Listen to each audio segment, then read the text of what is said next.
Good day everyone. Today I'm going to discuss about tourism law. What is tourism law? Tourism laws refers to a combination of states, federal and international laws that regulate various aspects and functions of the travel industry. For instance, travel law may involve anything from hospitality to employment to public health regulations.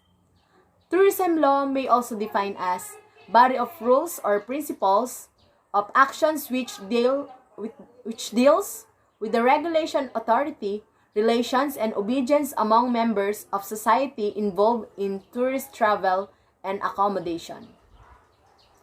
What is the basic concept of tourism law? Tourism is based on the movement of people outside their own place or resident, example, home area. Therefore, tourism can be considered as the movement of people within a city, state, country, or across international boundary.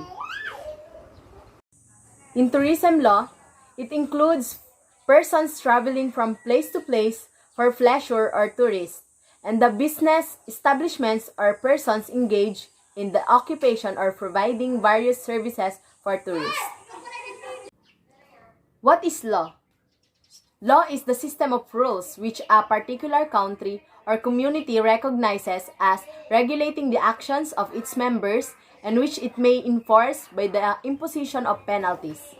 Law is also a system of rules created and enforced through social or governmental institution to regulate behavior, with its precise definition a matter of long-standing debate. The law shapes politics, economics, history, and society in various ways and serves as mediator of relations between people. Laws are pervasive in tourism industry in order to regulate, permit, promote, empower, or ban the commercial leisure activities of both services providers as well as the tourists.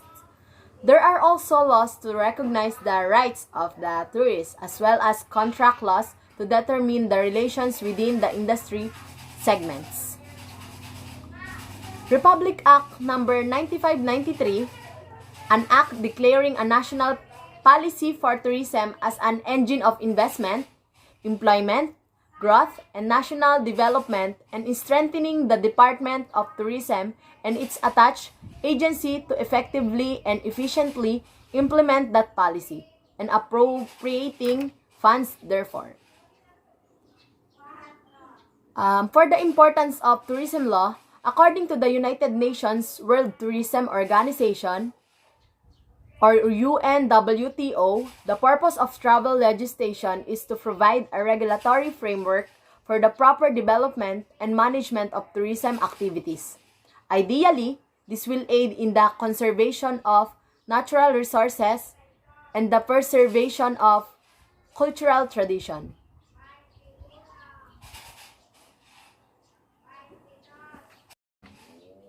Is the implementation of Tourism Act of 2009 effective in the development of tourism?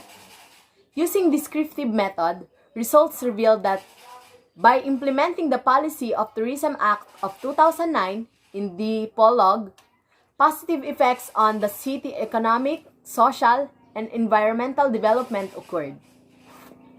So that was approved and they were effective. Tourism law is effective. The five main sector of tourism are follows: accommodations, food and beverages services, recreation and entertainment, transportation, and travel services. In connect to United Nations World Tourism Organization or UNWTO, knowledge of hospitality regulations protects your business reputation. For example, hotels have to provide access to disabled patrons, and if your business fails to comply, you could face lawsuits or protests and negative publicity. There are 5 key elements in tourism law. These key elements are known as the 5 A's: access, accommodation, attractions, activities, and amenities.